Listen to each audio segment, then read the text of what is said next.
안녕하세요. 오늘도 사연살롱을 찾아주셔서 감사합니다. 저는 50대 중후반의 여자입니다. 늘 제 편을 들어주는 다정한 남자의 아내이자 밝고 상냥한 아들을 가진 엄마예요.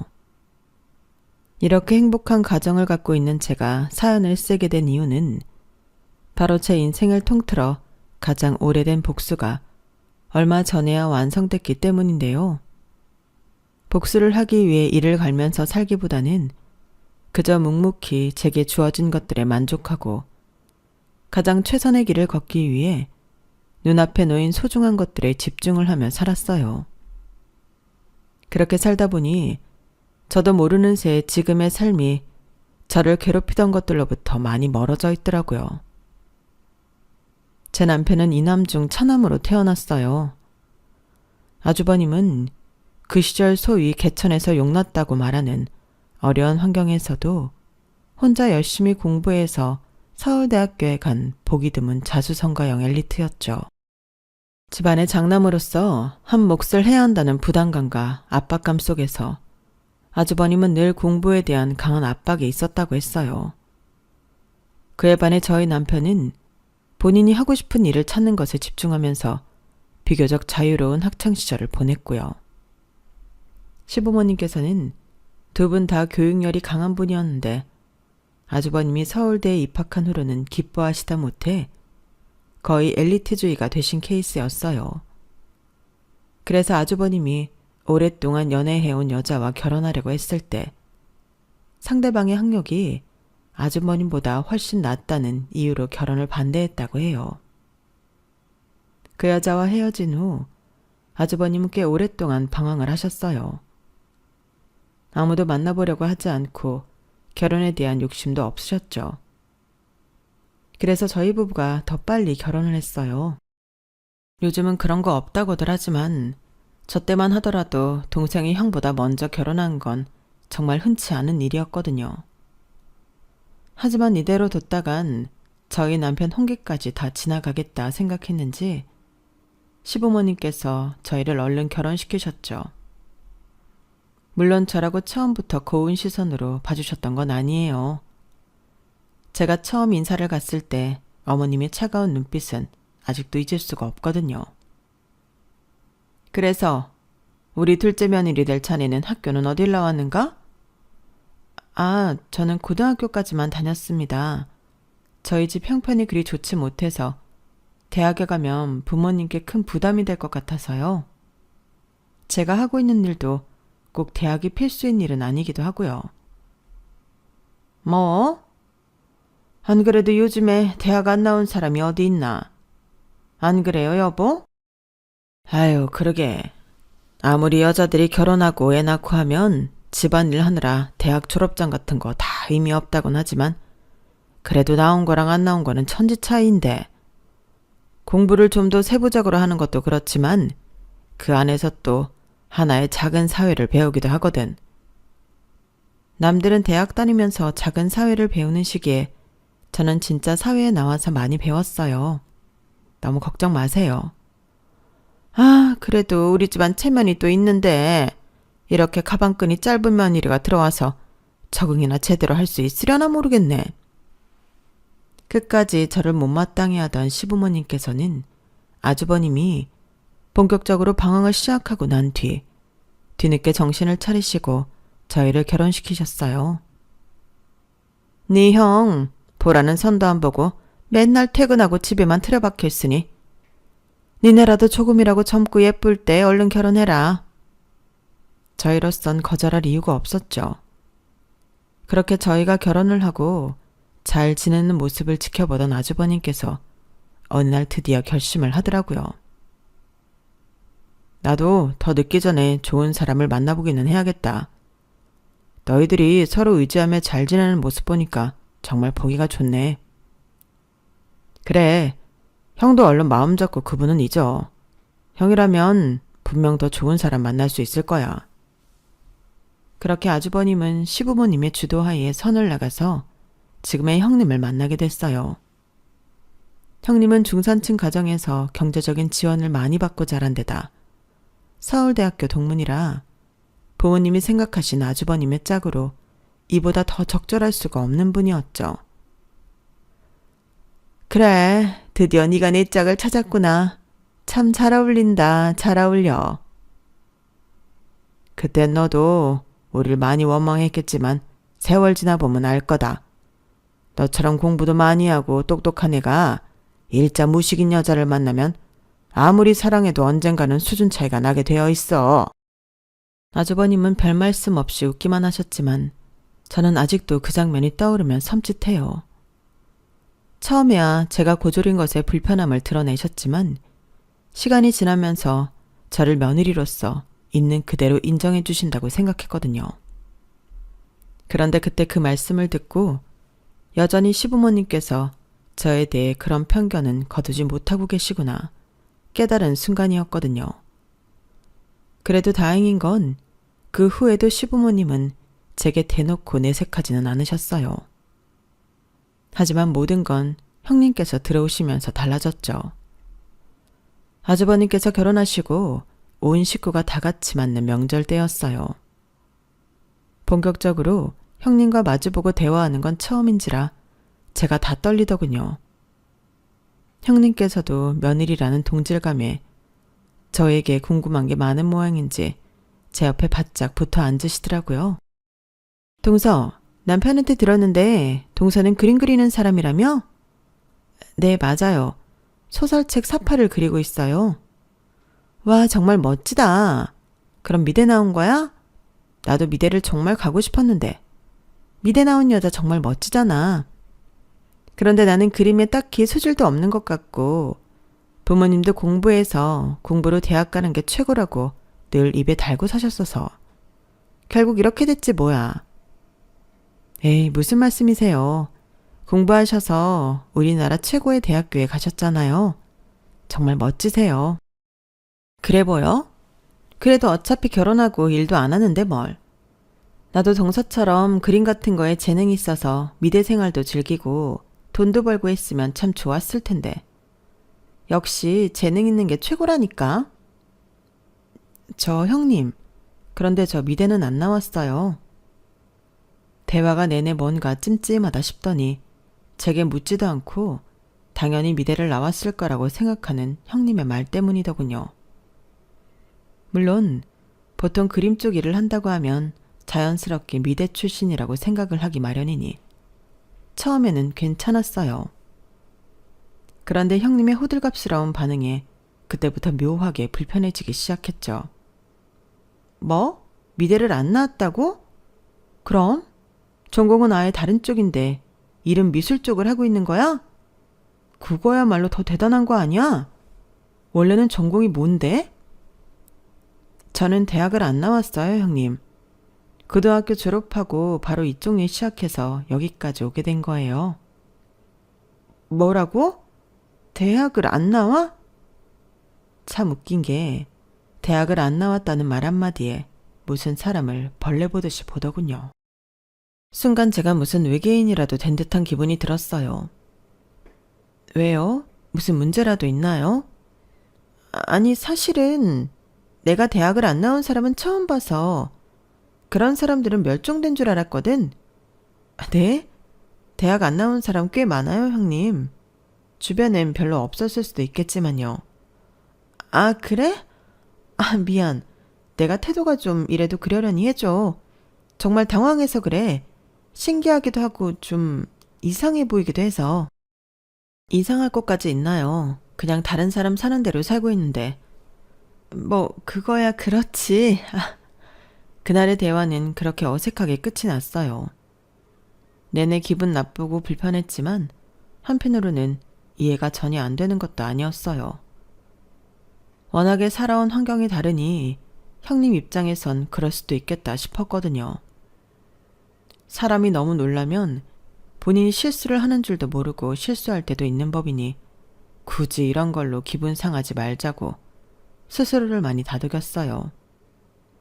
형님도 많이 당황해서 그랬을 테니 다음에 만날 때는 안 그러겠지 싶었죠.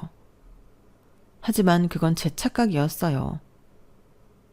동서, 내가 궁금해서 그러는데 혹시 미대도 안 나왔는데 그림 쪽으로 취직은 어떻게 했어? 뭐 그쪽에 빽이 있나? 아니요, 그런 건 없고요. 제가 그동안 그려온 것들을 보고 계약한 거예요. 그래? 그림은 어디서 배웠는데? 독학했어요. 뭐라고? 아, 진짜 동서는 어떻게 이렇게 내가 못 믿을 말만 골라서 하지? 이거 진짜야, 뭐야? 제가 거짓말할 이유가 있나요? 나는 그림으로 벌어먹고 사는 거 진짜 어렵게 생각했었거든. 엄마 아빠가 하도 겁줘서. 근데 지금 동서 보니까 알겠네. 그냥 나 미술 시키기 싫어서 엄마 아빠가 거짓말 하셨나 봐. 그래서 말인데 나 그림 좀 가르쳐 줄래? 네? 아, 그게 제가 다른 사람한테 배운 적이 없다 보니 누굴 가르치려고 하면 어떻게 해야 할지 감이 안 잡혀서요. 그럼 독학하는 방법이라도 알려줘. 독학은 말 그대로 독학이라 직접 보고 따라 그리면서 해보시면 되는데. 그런데 갑자기 그림은 왜요? 아, 동서도 얼마 전에 들었지? 나 임신했잖아. 원래는 남편 회사 가면 집안일 하면서 하루를 보냈는데 임신하니까 아무것도 못하겠는 거 있지? 그래서 나도 소일거리해서 용돈벌이나 좀 해볼까 하고. 소일거리요?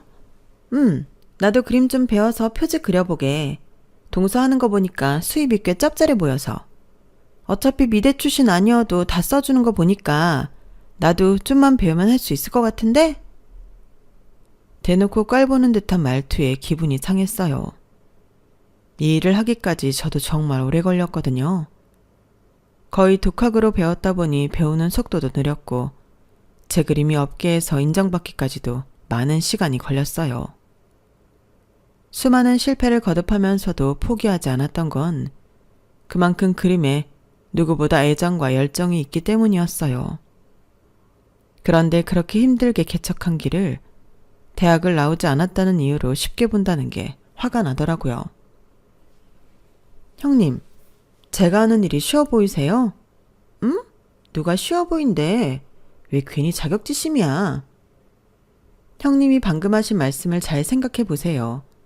제 일을 쉽게 보지 않고서는 절대 할 수 없는 말씀이세요. 그때 멀찍이서 저희의 대화를 듣고 있던 남편이 와서 끼어들더군요. 그건 이 사람 말이 맞는 것 같은데요. 이 부분은 정확히 사과를 해줬으면 좋겠어요. 이 일을 하고 싶어서 이 사람이 얼마나 고생해왔는지는 옆에 있던 제가 다 봐와서요. 남편이 제 편을 들자 갑자기 자존심이라도 상한 건지 형님 얼굴이 시뻘개지더라고요. 뭐? 이런 별것도 아닌 걸로 나보고 사과까지 하래. 둘이나 망신 주려고 작정했어? 그냥 가볍게 물어본 것 가지고 왜 이래? 형님은 혼자서 노발대발 화를 내시더니 아주버님을 찾아 획 가버리셨어요. 남편과 저는 벙쪄서 한참 동안 말을 잇지 못했죠. 그 일이 있으는 형님은 점점 더 히스테릭해졌어요. 틈만 나면 전문대를 졸업하고 원단 공장에서 일하고 있는 남편과 고절인 제 이야기를 걸고 넘어졌죠. 기분 나쁘고 황당한 순간도 많았고 남편도 몇 번이나 울컥했지만 오히려 제가 남편을 잘 다독였어요. 여기서 일을 더 키웠다간 정말 남편의 가족관계가 박살나버릴 것만 같았거든요. 형은 왜 가만히 있는 거야? 형수님 말에 동조라도 하는 거야? 네 형수도 성격 장난 아닌 거 봤잖냐. 괜히 저 예민한 사람 성질 건들지 말고 가만히 있어. 아주버님은 항상 방관자였고 남편과 저는 답답했지만 그냥 넘어가는 일들이 많아지면서 점점 형님의 히스테릭함에 무뎌지고 있었어요. 그나마 다행이었던 건 시부모님께서 형님이 아들을 임신했다는 사실을 알고 안 그래도 명문대 나온 예쁜 며느리였는데 아들까지 낳는 최고의 며느리로 대접해주고 있었어요. 누가 봐도 은근히 형님을 치켜세우고 제게는 찬밥인 시부모님의 태도가 형님을 만족시키고 있었는지 시간이 지날수록 스트레스는 줄어드시는 듯 했어요. 하지만 형님이 시댁에 임신 소식을 전한 지 6개월 후 저도 임신 소식을 전하게 되었어요. 처음엔 형님도 별 대수롭지 않게 넘겼어요. 그러나 얼마 후 제 뱃속에 있는 아기도 아들이라는 소식에 시부모님이 눈에 띄게 기뻐하시자 그때부터 다시 저를 견제하는 태도를 보이기 시작하셨죠. 아이까지 가진 마당에 굳이 사서 스트레스 받고 싶지 않아 남편에게 부탁해 티나지 않게 시댁 방문 날짜를 조율해서 형님을 피해 다녔어요. 남편이 임신한 저를 위해 챙겨주는 영양제며 몸에 좋은 음식까지 사소한 거 하나하나 견제하고 어떻게든 시부모님께 조금이라도 더 예쁨 받으려고 아양을 떠는 모습이 눈앞에 안 보이니 안 봐도 될 스트레스까지 받는 느낌이었거든요. 그런데 문제는 아이를 출산한 이후였어요. 처음에는 둘 다 워낙 아기이니 시부모님께서 공평하게 입벌 하셨지만 아이들이 크고 초등학교에 입학하면서부터 형님의 견제는 더욱 심해졌죠. 나이가 1살 차이밖에 안 나서 더했던 것 같아요. 우리 민규는 글쎄 1학기부터 반장까지 맡았지 뭐야? 애가 워낙에 호감형이라 그런지 바로 뽑혀버리네? 지훈이는 이제 초등학교 들어가는데 아직도 그렇게 내성적이어서 어떡하니? 학교 다니면서 반장 같은 것도 한번 해봐야 하는데. 저는 지훈이한테 그런 욕심은 없어요. 반장 맡아보는 것도 좋은 경험이 되겠지만 아이 성향에 맞지 않으면 그런 것도 스트레스가 될 수 있으니까요. 어머, 무슨 소리야? 누가 보면 내가 우리 민규 반장하라고 떠민 줄 알겠다. 우리 애가 인기가 좋아서 된 거야. 지훈이는 반에서 몇 등 정도 하니? 우리 민규는 글쎄 1등을 놓치질 않네. 이렇게 벌써부터 머리 좋은 엄마 아빠 밑에서 크는 자식인 걸 티를 팍팍 내면 어쩌나? 아직 저희는 등수 같은 거 열심히 안 따져서요. 중상위권 정도 될 거예요. 뭐? 아니 애 공부 안 시켜? 부모가 어쩜 그렇게 자식한테 관심이 없어? 등수 기억 못한다고 자식한테 관심 없다고 할 수 있나요? 성적에 아직은 연연해야 할 나이 아니라고 생각해서 그런 것뿐이에요. 그러다가 동서처럼 대학 안 가겠다고 하거나 전문대에 가면 어쩌려고 그래. 우리 때야 그런 사람들도 많았다지만 요즘은 그러면 진짜 인간 취급도 못 받는 거 알지? 누가 그래요? 인간 취급도 못 받는다고. 자기 먹고 살 길만 잘 닦아놓으면 요즘도 괜찮아요. 귀건 집에 틀어박혀서 그림이나 그리며 편하게 돈 버는 동서 생각이고 요즘 대학은 기본인 거 몰라? 기본을 안 하는데 누가 뽑아줘? 이단아 취급이나 안 당하면 다행이지. 형님, 저희는 애초에 가치관이 너무 다르니까 그런 얘기 하지 마세요. 민규랑 지훈이 아직 초등학생이잖아요. 저는 이 시기엔 마음껏 뛰놀고 좋은 습관만 길러주면 된다고 생각해요. 성적 중시하시는 건 형님뿐이니까 혼자 속으로만 생각하세요. 세상에 진짜 동서 그러는 거 아니야. 그러다 자식 인생까지 망쳐. 매번 시댁에 갈 때마다 제 속을 긁어댔지만 신경 쓰지 않으려고 노력했어요. 어차피 말이 통하지 않는 대상에게 분노해봐야 저만 손해라는 생각이 들었거든요. 형님은 제 아들의 초등학생 시절 내내 시조카와 아들을 비교하며 아들을 시조카보다 떨어지는 아이처럼 표현했어요. 어느 순간부터는 저희 아들조차도 그런 분위기에 휩쓸려서 시댁에 갈 때마다 자존감 낮은 모습을 보이더군요. 엄마, 민규 형은 왜 이렇게 잘하는 게 많아? 나는 못해서 미안해. 지훈아, 무슨 소리야. 못해도 돼. 잘하는 사람이 어딨어. 그냥 큰엄마 눈엔 민규가 예뻐 보이니까 막 자랑하는 거야. 민규도 너보다 못하는 게 분명히 있어. 너는 그냥 네가 제일 좋아하고 잘하는 거 하나만 잘하면 돼. 남이랑 비교하지 말고 네 자신만 봐. 그래도 엄마는 자랑할 게 없어 보여서 미안해. 엄만 그냥 우리 지훈이가 건강하게 있는 게 자랑이야. 아직 이렇게 어린데 뭘 걱정이야. 천천히 네 할 일 하면서 우리 갈 길 가면 돼. 아이가 자존감 낮아진 모습을 보일 때마다 저는 아이를 북돋아줬어요. 요란스러운 형님 때문에 왜 우리 아이까지 영향을 받아 하나 싶어 화가 날 때도 많았지만 같이 지내다 보니 저런 인간은 상종을 안 하는 게 최선이더라고요. 그나마 초등학교 때는 시조카가 워낙 똘똘해서 형님의 욕심을 채워준 것 같았지만 중고등학교에 진입하면서 좀 달라졌어요. 초등학교에 입학하면서 저희 아들이 공부에 조금씩 흥미를 갖기 시작했고 성적이 쭉쭉 오르다 못해 최상위권에 진입했거든요. 반면 어린 시절부터 학원 뺑뺑이를 돌며 공부를 강요당했던 시조카는 최상위권이었던 성적이 상위권으로 떨어지기 시작했어요. 저도 사람이고 엄마다 보니 아이가 전교권에 진입을 했는데 자랑을 안 할 수는 없겠더라고요. 그 높던 콧대를 조금 꺾어주고 싶은 마음도 있었고요. 어머님, 아버님, 저희 지훈이가 이번 중간고사에서 전교 4등을 했어요. 너무 잘했죠? 세상에, 지훈이가 전교 4등? 우리 손주들은 이렇게나 공부를 잘해서 어떡하니 정말? 어릴 때 민규가 잘하는 것 같더니 커서는 지훈이가 더 잘하는구나. 그쵸? 저도 이런 날이 오게 될 줄은 상상도 못했다니까요. 너무 기특해요. 근데 지훈이는 학원도 별로 안 다니지 않니? 아니, 민규는 학원도 엄청 다니는데 왜 성적이 점점 떨어지는 거야?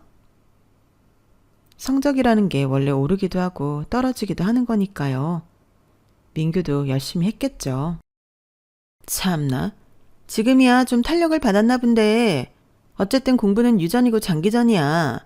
우린 둘 다 명문대 나왔는데 우리 민규라고 못 가겠어? 중학교 때는 좀 쉬엄쉬엄 해야지. 형님 입에서 공부를 쉬엄쉬엄 하라는 얘기를 듣는 날도 다오네요. 초등학교 때부터 사교육 열풍이시던 분이. 뭐? 그래서 지금 하고 싶은 말이 뭔데? 우리 민규가 학원비값 못한다는 거야? 중학교에 들어오면서 더 좋은 성적을 내는 저희 아들을 자랑할 때마다 분에 못 이겨 바들바들 떠는 형님의 모습이 얼마나 고소했는지 모르겠네요.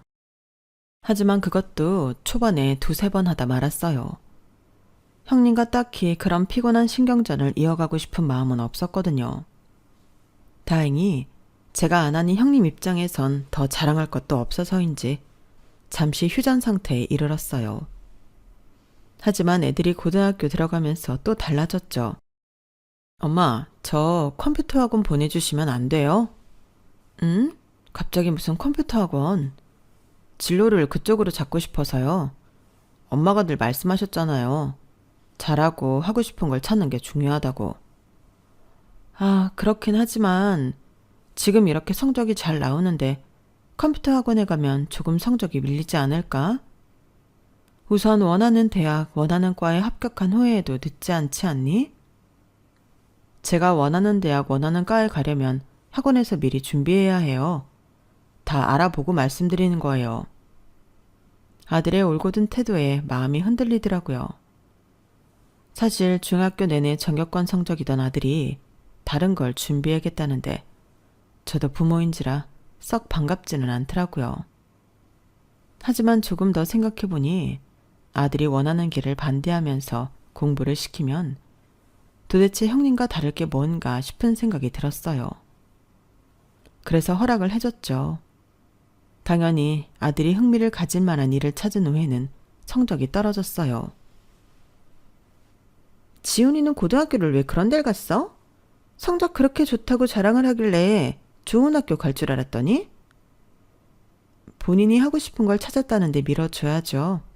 얼마나 당이에요. 이 어린 나이에 벌써 하고 싶은 일을 찾았다는 게. 뭔데 그게? 컴퓨터 프로그래밍 쪽이에요. 뭐? 그거 말이 좋아 프로그래밍이지. 한마디로 그냥 컴퓨터 게임에 빠졌다는 거 아니야? 아, 네? 게임이랑 이거 엄연히 다른 거예요, 형님. 그래, 알았어. 그렇게 믿고 싶겠지. 이해해. 근데 게임에 빠진 애들이 다 그런 거 하고 싶어 하더라. 그게 현실이야. 원래 애들이 사춘기 겪으면서 성적이 좀 떨어지더라고. 우리 민규는 그게 중학교 때 와서 차라리 다행이었지 뭐야. 지금은 맘 잡고 열심히 하거든. 근데 우리 지훈이는 완전 그 집안의 희망이었는데 사춘기가 늦게 와서 어쩌나? 동서집에서 명문대 출신 하나 나오나 했는데. 그놈의 명문대 타령 좀 그만하세요, 형님. 명문대 갔는데 싫어할 부모 없다지만 형님은 너무 심하세요.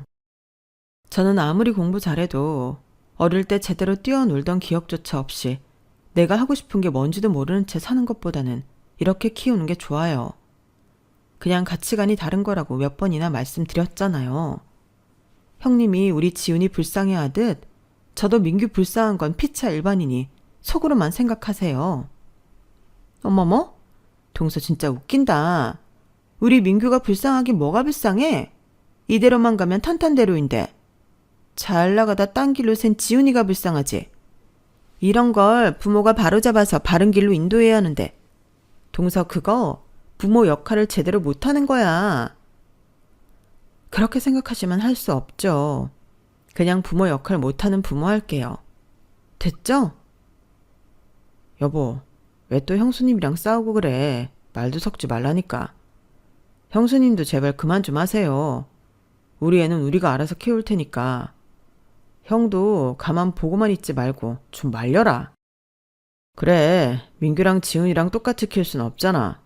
재수 씨한테 그만 좀 해. 그래도 이해가 안 가는 걸 어째.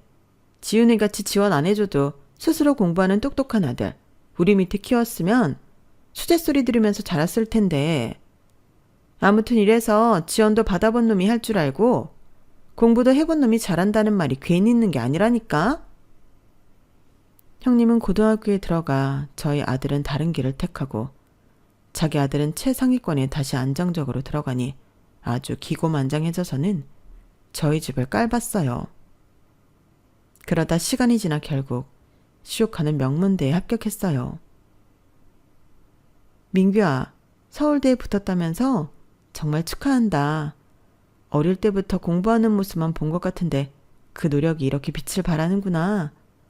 정말 고생 많았어. 그러니까 말이야.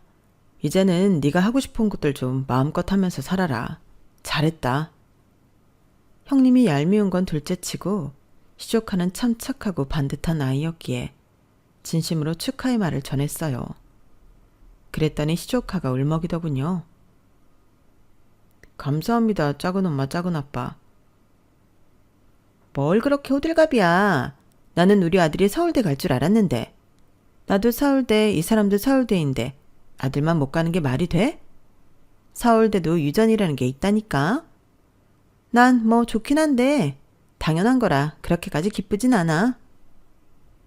대한민국에서 가장 좋은 학교를 합격했음에도 아이의 얼굴이 전혀 밝거나 행복해 보이지 않았고 저희가 전한 축하의 말에 눈물을 글썽이는 걸 보고 뭔가 기분이 묘하긴 했는데 형님의 태도를 보니 그 이유를 바로 알겠더라고요. 아이한테 수고했다, 축하한다는 말 한마디 안 해준 것 같았어요. 그런 형님은 무시하고 시조카에게만 말을 걸었죠. 그런데 민규야, 전공은 뭘로 택했니? 네가 뭘 좋아하는지 작은엄마가 들어본 적이 없어서 뭘 택했을지 궁금한데? 그냥 성적에 맞춰서. 아니, 언제부터 우리 아들한테 그리 관심이 있었다고 그런 걸 물어? 됐어. 시조카가 말해주려는 걸 형님이 중간에 끼어들어서 싹둑 잘라서 전공이 뭔지는 못 들은 채로 대화가 끝났어요. 그리고 또다시 1년이 지나 제 아들의 입시가 다가왔죠. 아들은 그동안 모 글로벌 IT 기업에서 청소년 대상으로 주최하는 코딩 대회에 나가 수상도 하는 등 나름대로 야무지게 준비를 잘해왔고 본인이 가고 싶어 하던 대학교에 붙었어요. 세상에, 나는 역시 우리 아들 믿었다니까? 너무 축하해. 수고했어, 아들. 오늘은 맛있는 거 먹자. 가족들끼리 성대한 축하 파티를 열었고 친정에도 곧 소식을 전했어요. 친정에서는 당연히도 온 식구가 진심으로 기뻐해줬어요. 하지만 시댁에는 이야기를 하기도 전부터 스트레스를 받더라고요. 제 아들이 원하던 대학에 간 사실을 알게 되면 또 엄청난 질투와 견제를 시작할 것 같아 상상만 해도 벌써 지치는 기분이 들었어요. 그래서 미루다가 두루뭉술하게 이야기해야겠다 싶었죠. 그렇게 설 연휴가 다가왔어요. 형님은 온 식구가 자리에 앉자마자 비웃음을 띠시더군요. 아니, 우리 지은이는 수능 끝난 지가 언젠데 아직까지 소식이 없어? 설마 재수해? 아니면 그냥 동서처럼 고졸? 아님 서방님처럼 전문대? 누가 봐도 비아냥대는 말투에 남편이 발끈하려고 하길래 남편의 무릎을 꽉 쥐어 가라앉혔어요. 아니요. 멀쩡한 4년제 대학 합격했어요. 그것도 지훈이가 가장 가고 싶어 했던 학교로요. 아들이 가고 싶었던 대학에 갔다고 하니 바로 심기가 불편해지는 게 얼굴에 보이더군요. 그래? 그럼 당연히 서울에 있는 대학이겠네. 어딘데? 서울에 있는 대학은 아니고요. 대전에 있는 대학이에요. 뭐? 대전? 가고 싶었던 대학이라면서 그렇게 꿈이 낮았던 거야? 세상에. 4년제 지방대? 와, 이거 어떡하니? 그렇게 공부 잘하던 애가 컴퓨터 게임에 빠지다니. 하도 어이가 없어서 보고 있었더니 형님은 신났는지 혼자 조잘조잘 떠들기 시작했어요. 하여, 요즘처럼 취업 어려운 세상에 지방대 나와서 뭘 어쩌게. 아주 그냥 동선의 집안에 고졸 전문대 지방대 종류별로 다 있네. 모아놓으니 완전 오합지졸 아냐? 뭐라고요? 아니지. 그래도 지훈이가 제일 가방끈은 기네. 하여와, 말세다 말세. 그나마 얘가 니네 집안의 희망이었는데 이걸 어쩌니? 그러게, 부모 역할이 이렇게 중요하다니까. 아, 뭐 그래도 괜찮아. 어차피 서방님이 그 쬐깐한 원단 공장 운영하고 있으니까 그거나 물려받으면 되지 뭐. 지방대 나와서 뭐 제대로 된 회사 취직이나 하겠어? 멍청한 부모 닮아 지방대 가게 된 건 참 애석하다만 4년 동안 네 부모 뼈 빠지게 일한 돈으로 대학 보내놨더니 졸업하고 하루 종일 컴퓨터 붙잡고 씨름하면서 취준생으로 부모 등골 빼먹지 말고 학비 아까우니까 공장이나 가렴. 형님은 단단히 오해를 하고는 혼자 신나하더니 결국 가족 간에 넘지 말아야 할 선을 한참 넘어버리더군요. 매번 평정심을 유지하려고 노력하는 저였지만 이건 저도 뚜껑이 열리더라고요. 그래서 뭐라고 한마디 쏘아 붙이려는 순간 이번에 늘 묵묵하게 듣고만 있던 아들이 나섰어요. 큰엄마, 적어도 비아냥되실 거면 어느 대학에 붙었는지 이름이라도 물어보시고 비아냥되시죠. 제가 그렇게 큰엄마가 무시할 만한 대학에 가고 싶어 했겠어요? 뭐? 이게 대가리 컸다고 큰엄마한테 대들어? 뭐? 대전에서 제일 좋은 대학이라도 합격했니? 그래봤자 지방대가 지방대지. 큰엄마 서울대, 큰아빠 서울대, 민규 서울대인데 큰엄마한테 어떤 대학을 들이밀든 그게 성에 차겠니? 얘 아주 웃기는 애네. 됐어, 지훈아. 니네 큰엄마가 말이 통하는 사람 같니? 이쯤 하고 너는 빠져. 아니요. 저도 열심히 노력한 만큼 더 이상은 무시당하고 비웃음 당하고 싶지 않아요.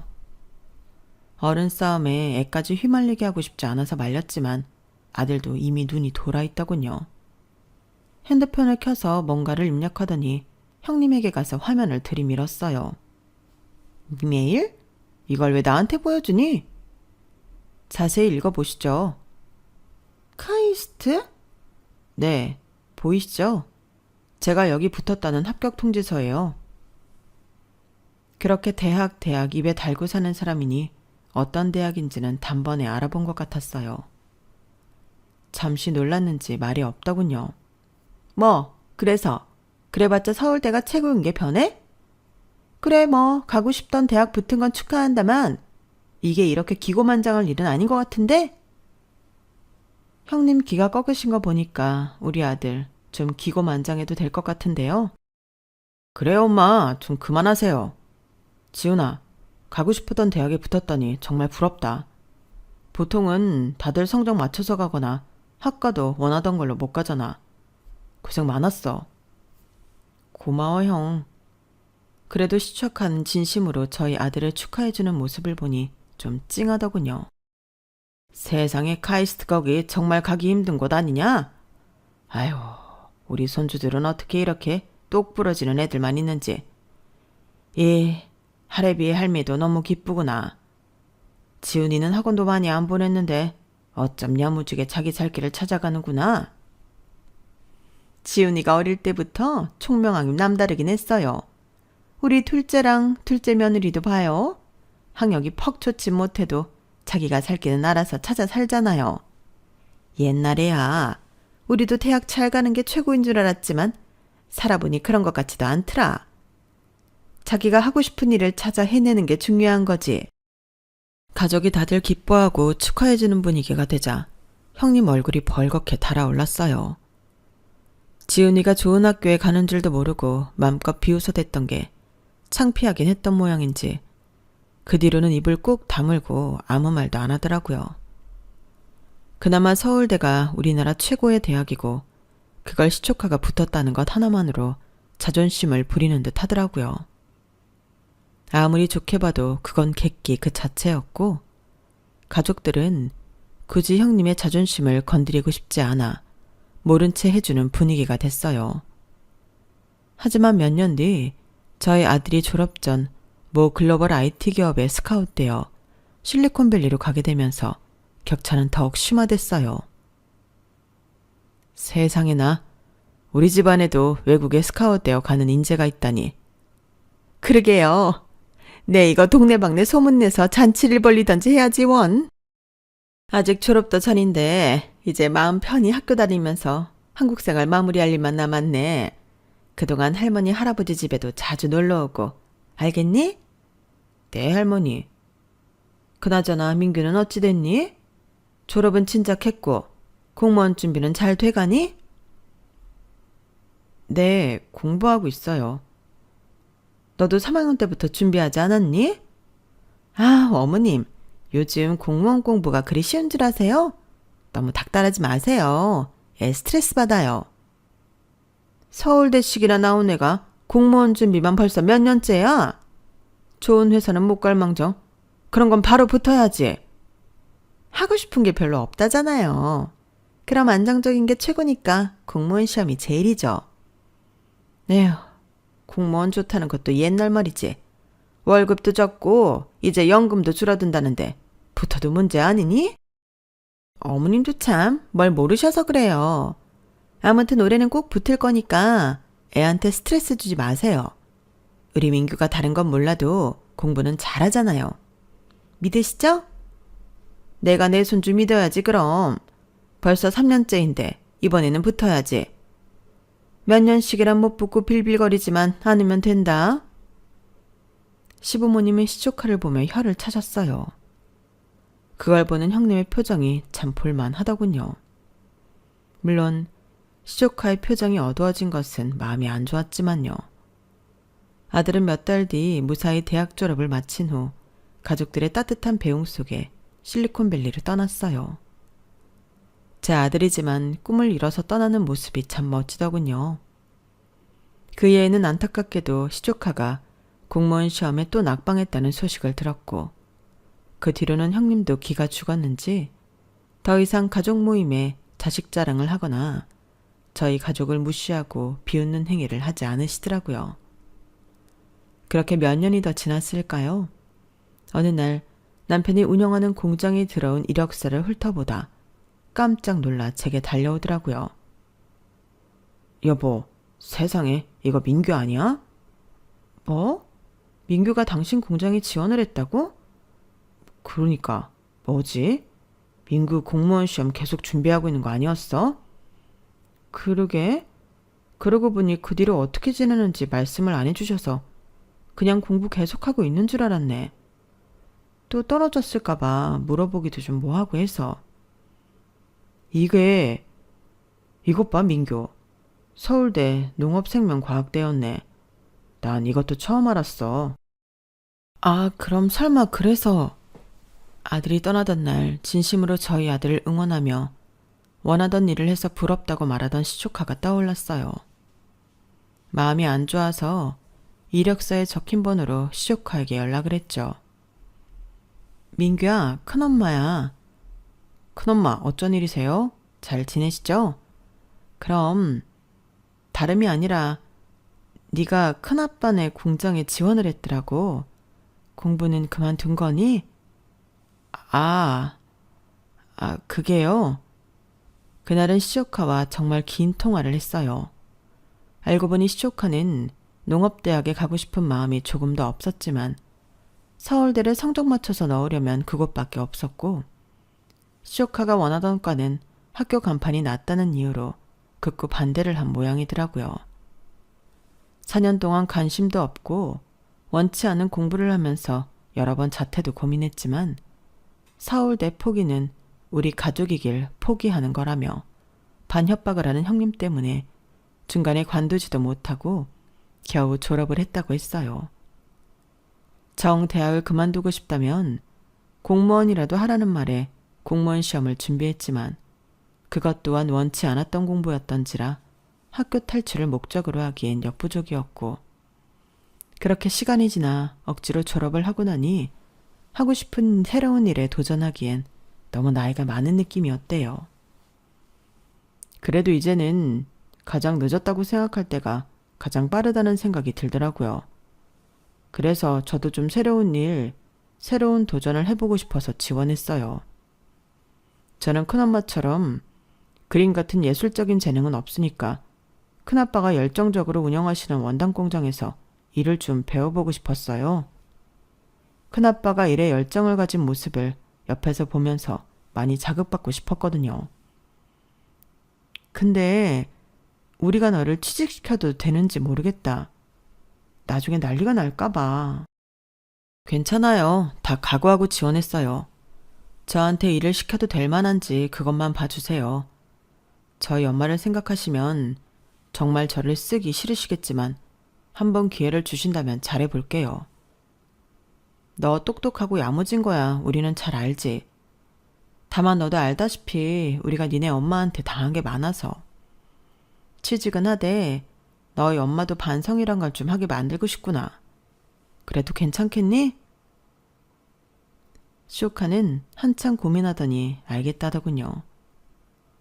엄마를 속상하게 하고 싶은 마음 생각은 없지만 어찌 보면 저도 엄마 때문에 너무 오랜 시간 방황을 해왔어요. 이제는 제 인생을 위해 엄마가 좀 양보해 주셔야 할 때가 온 것 같아요. 그렇게 저는 시조카의 동의를 받은 후 형님에게 전화를 걸었어요. 뭐야 동서? 웬일로 전화를 다 하고?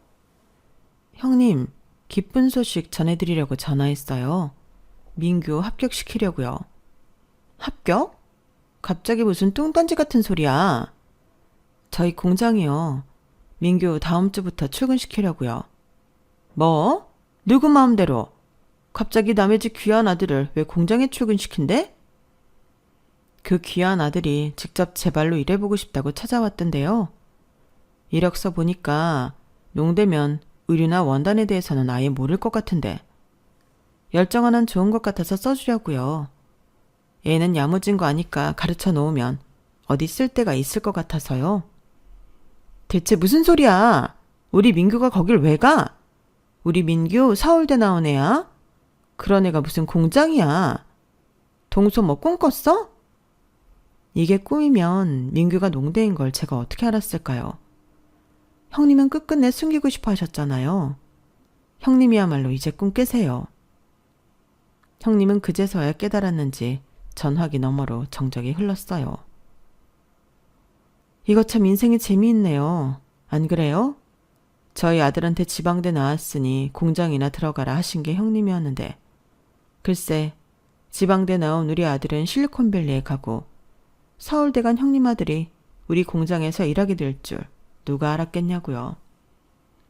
솔직히 형님만 생각하면 민규 여기에 취직시키고 싶지도 않지만 민규는 잘못 없으니까 제가 선처해 드릴게요. 그렇게 자랑스러워하던 형님 똑똑한 아들, 일 얼마나 잘하는지 제가 지켜봅니다. 동서, 지금 되게 신나 보인다? 사람 그렇게 안 봤는데 인성이 영 별로네. 저는 형님이 하던 거 흉내내는 건데요. 형님도 당해보셔야죠. 내일 저희 아들이 조금만 민규보다 뒤처지는 것 같으면 신나서 어쩔 줄 몰라 하셨잖아요. 저는 이제 처음으로 한번 신나보는 건데요. 기분 어떠세요? 진짜 별로죠. 그러니까 앞으로라도 그렇게 살지 마세요. 그리고 이제 저희 남편이 민규 상사니까 아들 잘리고 또 빌빌대면서 형님 등골 빼먹게 하고 싶지 않으면 저희 집에 좀 잘 보이시고요. 서울대 나와서 경력 하나 없이 공부만 하던 애는 이제 사회에서도 잘 안 써져요. 그러니까 똑바로 하세요. 하고 싶은 말을 잔뜩 쏟아낸 후 형님이 뭐라 답을 하기도 전에 전화를 끊어버렸어요. 그 불같은 성격에 얼마나 분해했을지 안 봐도 눈에 선하더군요. 전화를 끊고 나서 남편이랑 얼마나 오랫동안 웃었는지 몰라요. 여보, 진짜 10년 묵은 채증이 다 날아가는 것 같다. 그러니까 그러게 인생을 좀 착하게 살지. 왜 자기가 한 행동을 그대로 당하나 몰라. 형님에 대한 원한과는 별개로 시조카에게는 하나하나 열심히 일을 가르쳐주기로 했어요. 욕심 많은 부모 때문에 허송세월을 낭비한 조카가 안쓰럽긴 하더라고요. 혹시 중국의 유명한 속담 중에 이런 속담 들어본 적 있으실까요? 누군가 당신에게 해악을 끼치려거든 안갚음하지 말고 내버려 두라. 강가에 앉아 고요히 강물을 바라보고 있으면 그의 시체가 떠내려올 것이다. 라는 속담이요. 젊은 시절에는 이 속담이 참 이해가 되지 않았어요. 세상이 그렇게 동화 속 결말처럼 권선징악으로 깔끔하게 떨어지지만은 않는 법이잖아요. 그런데 50대를 훌쩍 넘기면서 보니 결국 자신이 한 행동은 자기에게 돌아오게 되더라고요. 이 속담을 가장 와닿게 해준 사람이 바로 형님이었던 것 같아요. 여러분께서도 당장 여러분의 발목을 잡거나 못된 심술을 부리는 사람이 곁에 있다면 최대한 엮이거나 휘말리지 말고 자신의 갈 길을 조용히 가세요. 그러다 보면 언젠가 본인이 저지른 못된 일들을 돌려받으면서 후회하는 날이 분명히 올 거랍니다. 제 사연이 많은 분들에게 힘이 되었으면 좋겠네요. 여러분, 사연 댓글에 응원과 현명한 조언 부탁드려요. 좋아요와 구독은 저에게 큰 힘이 됩니다. 오늘도 좋은 일 가득하세요.